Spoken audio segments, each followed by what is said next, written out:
Il me dit alors sournoisement « Ok, je te laisse partir si tu m'embrasses comme une bonne fille. » À ce moment-là, il glisse rapidement sa main entre mes jambes et se penche en avant. Et c'est là que je cherche le bouton de verrouillage de la portière. L'homme se redresse très soudainement et démarre la voiture. Mais heureusement, grâce à la lenteur du démarrage, j'ai eu le temps de tirer sur le bouton et d'ouvrir la porte. Je suis tombé sur la route. Je me suis rapidement levé et j'ai sprinté dans la direction opposée de sa voiture. J'ai couru pour ma vie. J'ai parcouru quelques routes secondaires que je connaissais. Et ensuite, je me suis caché derrière des poubelles. Lorsque je suis finalement rentré chez moi, je tiens à dire que ma mère a été formidable. Elle s'est occupée de moi. Je n'ai pas pu signaler ce chauffeur de taxi. Lorsqu'on est monté à l'intérieur, on n'a même pas pris la peine de vérifier si c'était une entreprise qu'on connaissait ou si c'était au moins un taxi agréé. On a pris le premier truc qui est venu.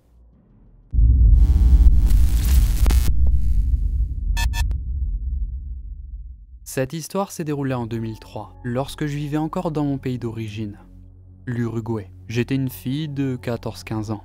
Ma meilleure amie à l'époque était également ma voisine. Elle vivait avec sa mère et sa grand-mère, à 3 maisons de la mienne. Je suis ami avec Maritza depuis qu'on est bébé. On a grandi ensemble, on est allé dans la même école, on avait le même cercle social, on partait souvent en vacances ensemble, on se prêtait des vêtements, des CD, de la nourriture. On était pratiquement sœurs en fait. Nos familles étaient proches. À cette époque, sa mère avait une trentaine d'années. Elle était célibataire et travaillait en tant que secrétaire. Elle s'en sortait plutôt bien financièrement. Entre son salaire et la pension de la grand-mère, elle vivait confortablement. La mère de ma meilleure amie a donc commencé à fréquenter un homme qui était dans notre pays pour affaires. On va l'appeler Pablo. Pablo disait qu'il était espagnol. Pourtant, il avait un accent étrange, comme s'il venait d'Italie ou d'un autre pays. Il montrait souvent des photos de lui dans une maison très luxueuse. Il disait que c'était sa maison à Ibiza. Il montrait des photos de lui en train de conduire une voiture de sport, une photo de lui devant la tour Eiffel. Il était censé être riche, quoi. Pourtant, il séjournait dans un hôtel miteux. Bon ok, il y avait une piscine. Après avoir fréquenté Pablo pendant environ 1 mois et demi, la mère de Maritza nous a annoncé qu'elle allait bientôt quitter le pays, dans à peu près 6 à 7 mois. Elle était amoureuse de ce mec. Et il lui avait promis une vie de luxe en Europe. Tout allait être parfait. Le pays où il déménageait, c'était l'Espagne. Et bien évidemment, elle prend sa fille avec elle. La grand-mère ne pouvait pas venir, du moins pas encore.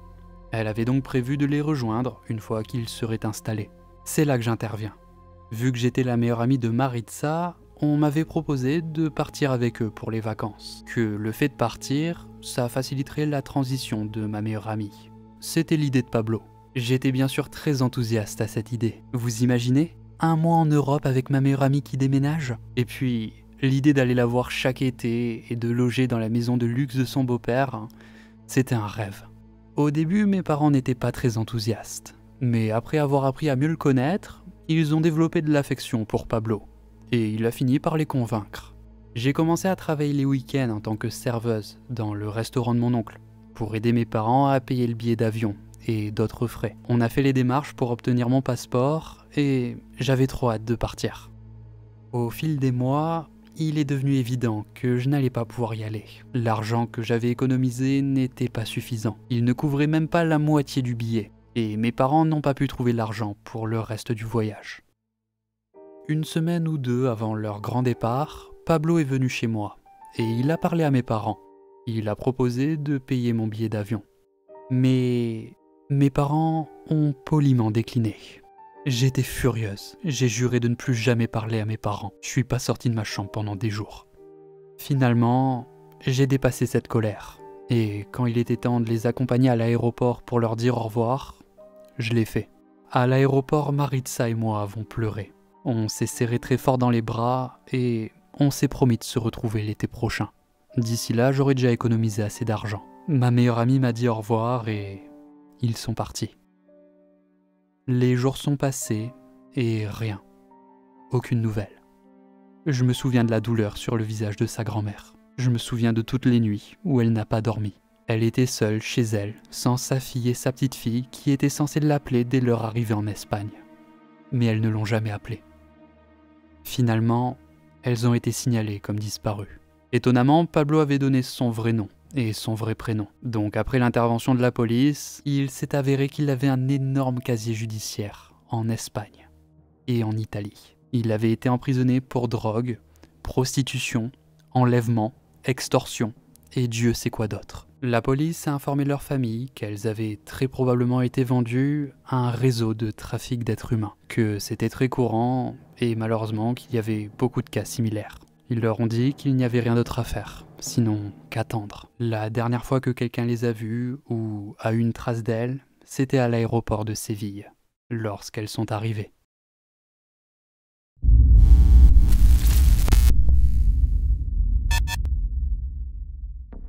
Voici une histoire qui s'est passée quand je vivais au Mexique. J'avais 18 ans et ça s'est passé en été. À la rentrée, j'allais déménager aux États-Unis pour commencer ma nouvelle vie dans une université. Autant vous dire que j'ai bien profité de mon été. J'ai passé mes vacances à sortir avec mes amis, à faire la fête, à boire. C'était trop cool. Après l'une de ces nuits de forte consommation d'alcool, je me suis réveillé chez un de mes potes vers midi. Je suis directement rentré chez moi. J'avais un terrible mal de tête. Et même les rayons du soleil me faisaient mal. Il n'y avait personne à la maison, mis à part notre femme de ménage, Carmen. Au Mexique, les femmes de ménage sont beaucoup plus courantes. Elles sont pas très chères, même pour les familles de classe moyenne. Je suis rentré dans la maison et je me suis allongé sur le premier canapé que j'ai vu. Je commençais à m'endormir lorsque le téléphone a sonné. Carmen a répondu au téléphone. Et environ une minute plus tard, elle est venue me le donner. Je pouvais voir dans ses yeux que quelque chose n'allait pas. Sa main tremblait alors qu'elle me tendait le combiné. Elle m'a dit d'une voix tremblante « Je crois que quelqu'un a la señora. » Quoi ? J'ai mis le téléphone à mon oreille et je pouvais entendre une femme qui hurlait d'agonie. Je comprenais pas ce qu'elle disait. Elle criait et pleurait. Elle disait quelque chose à propos d'un doigt. Un homme a pris le téléphone et il a dit d'une voix menaçante qu'ils ont ma mère et qu'ils lui ont déjà coupé un doigt. Je suis tombé dans une rage noire. J'ai commencé à perdre prise sur la réalité. L'homme a exigé de l'argent. Et je n'en avais pas. J'ai fouillé frénétiquement la chambre de mes parents pour trouver une cachette de cash, n'importe quoi. Le gars a continué de me dire qu'il la tuerait si je n'en avais pas. J'ai supplié l'homme d'attendre que mon père rentre à la maison, car il avait de l'argent. J'étais en train de vivre l'un des pires moments de ma vie. J'étais en larmes. Et à ce moment-là, j'ai entendu la porte de la maison s'ouvrir. Et avec un soulagement indescriptible, j'ai entendu la voix douce et angélique de ma mère, qui criait à mon père de prendre quelque chose dans la voiture. Je suis descendu en courant et je l'ai embrassé très fort. Je lui ai dit « Qu'est-ce qui s'est passé? Comment t'as fait pour t'échapper ?» Ma mère avait l'air perdue. Et c'est là que j'ai compris. J'ai crié dans le téléphone « Chinga tu madre puto !» et j'ai raccroché. L'homme a essayé de rappeler tout de suite, mais je n'ai pas répondu. Il s'est avéré que j'ai été victime d'une arnaque qui venait de devenir courante au Mexique, où des personnes appellent des numéros de téléphone aléatoires et prétendent avoir kidnappé un membre de la famille. Ils demandent que vous les rencontriez quelque part immédiatement et que vous apportiez l'argent pour la rançon, en disant qu'ils tueront ou continueront de torturer la victime jusqu'à ce que vous donniez ce qu'ils veulent. Beaucoup de gens comme moi sont tellement effrayés et confus qu'ils ne réfléchissent pas et finissent simplement par donner l'argent.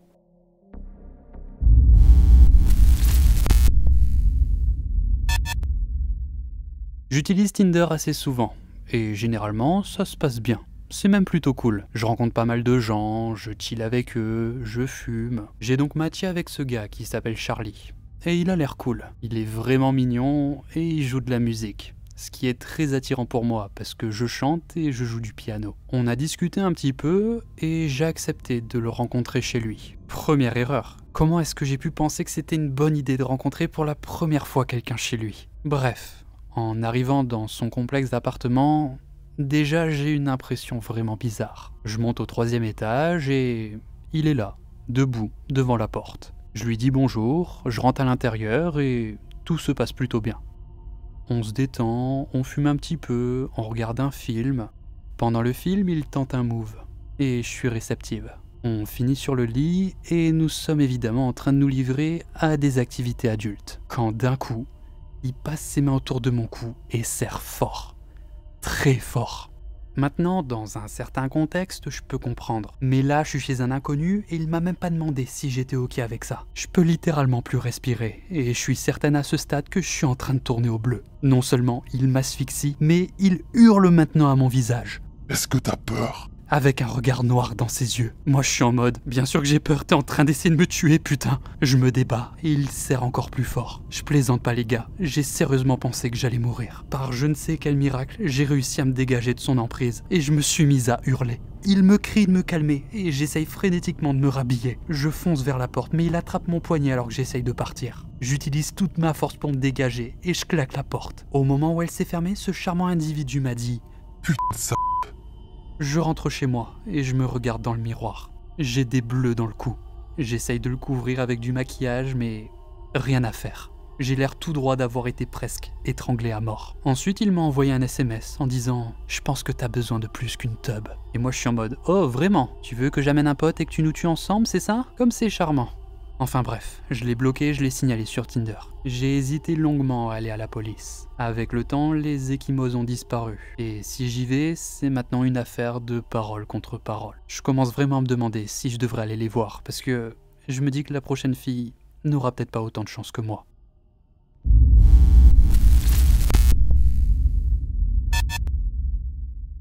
Cette histoire m'est arrivée à l'époque où je vivais encore chez mes parents. J'allais à l'université et j'avais un petit frère et 2 petites sœurs de très bas âge. Pour vous situer un petit peu, on vivait à la campagne, dans l'état de l'Ohio. Notre propriété de 2 hectares était entourée de bois et de champs agricoles de chaque côté.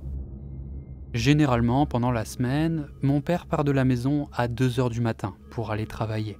C'est toujours à ce moment-là que je sens que c'est à moi de prendre la relève, en tant comme de la maison.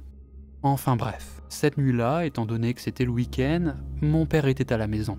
Je me suis réveillé au son de la voix de mon petit frère, qui essayait d'attirer mon attention. Nos 2 chambres sont à l'étage, elles sont séparées. Quand j'ai ouvert les yeux, il m'a fallu quelques instants pour réaliser ce qu'il se passait. Mon frère me disait qu'il y avait 2 hommes à notre porte d'entrée. J'ai regardé vers l'horloge et j'ai vu qu'il était environ 2 h 30 du matin. Je me suis levé et on est sorti discrètement de ma chambre. De l'étage, on pouvait voir notre porte d'entrée. Elle possède une fenêtre, donc on peut voir à travers. On a regardé depuis l'étage, mais il n'y avait personne. Par contre, il y avait mes parents qui étaient sur le côté de la porte. Ils étaient placés hors de la vue du verre de la porte d'entrée. J'ai chuchoté à mon père « Qu'est-ce qui se passe ?»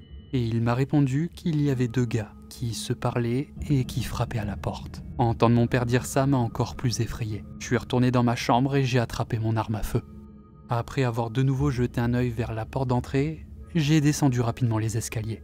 S'ils avaient été à la porte, ils m'auraient vu descendre, parce que les escaliers sont en vue directe de la porte d'entrée. Mon frère est juste derrière moi. On se dirige vers nos parents, tout en chuchotant pour essayer de comprendre ce qui se passe. Mes parents s'étaient apparemment réveillés au son de notre chien, qui aboyait. À un moment donné, les 2 hommes reviennent, et recommencent à frapper à la porte. Il est 2 h 30 du matin, on leur a pas répondu et ils continuent de frapper. Ici, les maisons sont dispersées sur des centaines de mètres. Notre chien est toujours en train d'aboyer. Tout ça rend la situation vraiment flippante. Après quelques minutes, les 2 hommes sont partis. On a discrètement traversé la cuisine pour aller dans la chambre familiale parce que les fenêtres de cette pièce donnent directement sur l'allée de la maison, qui est d'ailleurs éclairée par la lumière de notre Porsche. On a jeté un coup d'œil par les fenêtres et on a vu une Cadillac noire. Mais le truc, c'est qu'il n'y avait personne dans la voiture. Donc notre première réaction, ça a été « Bah ils sont passés où ?» Et on a vite obtenu la réponse à notre question, lorsqu'on a entendu les poignées de nos porte-fenêtres arrière. Ma mère, qui était submergée par la peur, a crié le nom de mon père. « David !» J'ai de suite senti mon adrénaline monter. J'ai tendu mon pistolet et j'étais terrifié à l'idée de devoir peut-être tirer sur ces gars. Mon père à ce moment-là a attrapé le téléphone et il a calmement appelé la police. Il leur a expliqué ce qu'il se passait. Heureusement, après avoir tenté à de nombreuses reprises d'ouvrir les portes-fenêtres arrière, les 2 hommes ont de nouveau disparu. Sauf que quelques minutes plus tard, ils sont retournés frapper à notre porte d'entrée. À ce stade, plusieurs minutes s'étaient écoulées et soudain, nous avons vu les voitures de police locales arriver en trombe avec leurs feux clignotants. Alors que les voitures entraient dans notre allée, les 2 hommes ont pris la fuite, essayant de contourner la maison. L'un d'eux a disparu de notre vue, mais l'autre a été intercepté par un officier, qui lui a crié de se coucher. Il a refusé d'obéir, il a immédiatement été tasé. D'autres policiers sont partis à la recherche du 2e gars. Pendant ce temps, un officier de police est venu nous parler. « Finalement, les forces de l'ordre ont retrouvé le second individu. Il était caché dans la petite maison de jeu de ma sœur dans le jardin. Il s'est avéré que les deux hommes étaient sous l'influence de l'alcool et ou de la drogue, parce que celui qui était caché avait de la cocaïne sur lui. Bien qu'ils ont tous deux été arrêtés cette nuit-là, nous n'avons jamais su pour quel chef d'accusation ils ont été inculpés. On n'a jamais su ce qui leur est arrivé par la suite. Étant donné qu'ils ne sont pas entrés dans notre maison, ils n'ont pas pu être inculpés pour cambriolage ou quoi que ce soit. Bon, j'espère que cette vidéo vous a plu. N'hésitez pas à lâcher un gros like si c'est le cas. Vous pouvez également vous abonner, c'est totalement gratuit, parce que je sais qu'il y en a qui pensent que c'est payant, mais non, c'est gratuit. Ça permet d'éviter de louper les prochaines vidéos. Voilà, c'est le bouton rouge qui est juste en dessous de la vidéo. Voilà, tu peux cliquer, ça ferait plaisir. Et voilà. Quoi vous dire d'autre? Je vous souhaite à tous de passer une excellente soirée et on se retrouve très bientôt pour de prochaines aventures. Et voilà, la bise et ciao ciao.